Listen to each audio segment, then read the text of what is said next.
Mga katrops, welcome back ulit sa aking channel, Sports React PH. At ngayon nga ay pag-uusapan natin ang balitang kakayanin na nga po ng Golden State Warriors na makapasok sa top 6 ng Western Conference. Pag-uusapan na rin nga natin dito sa ating panibagong video, ang balitang ready na nga po ang Los Angeles Lakers laban sa Dallas Mavericks.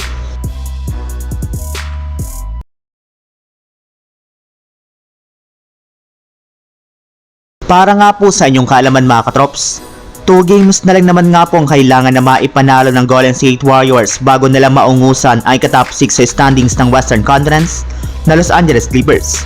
At kung titingnan nga po natin ang kanilang kasalukuyang game schedule ay malaki nga po ang posibilidad na magawa na nga po nila ito ngayong linggo.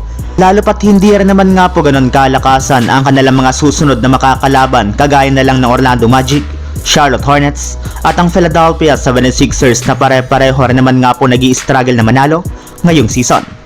Marami na rin naman nga pong mga analyst ang nagsabi na napansin nga po nila na malaki talaga ang pinagbago ng Golden State Warriors simula nang makuha nito si Jimmy Butler.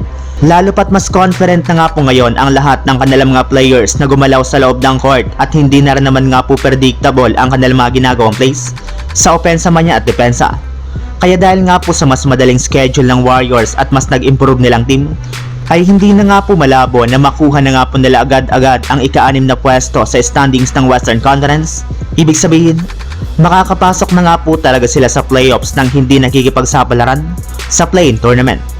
Samantala, punta naman tayo sa ating sunod na pag-uusapan sa balitang ready na nga po ang Los Angeles Lakers laban sa Dallas Mavericks. Isang araw nga po mga katrops bago magsimula ang game ng Lakers laban sa Dallas ay nag-umpisa na naman nga po ang kanilang mga players na mag-practice sa loob ng kanilang pasilidad para paghandaan ang kanilang magiging mainit na bakbakan.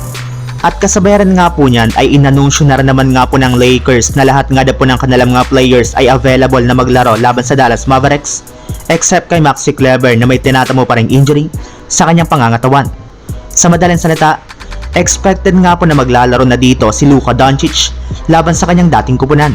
Napakasaya na rin naman nga po ng vibes nito kasama ang kanyang mga teammates kung saan lahat nga po sila ay nagtatawanan at nagngingitian sa kanilang mga ginagawang practice.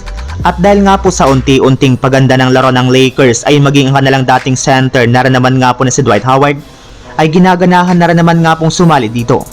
Ayon nga po sa pinakahuling pahayag nito, kung sakali man nga po nakunin at bigyan siyang muli ng kontrata ng Lakers ay sigurado nga po na magiging fit siya bilang sentro kasama si Luka Doncic, kung saan siya nga po ang gagawa ng mga solid screens dito at kukuha ng mga gagawin nitong mga alley-oop sa loob ng court. Kaya hindi pa nga po huli ang lahat para sa Lakers nakunin si Howard.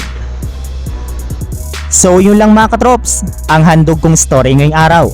Sana nag-enjoy kayo, please like and subscribe my YouTube channel, Sports React PH, para sa iba pang story at update patungkol sa NBA. Kita-kits muli sa ating susunod na video.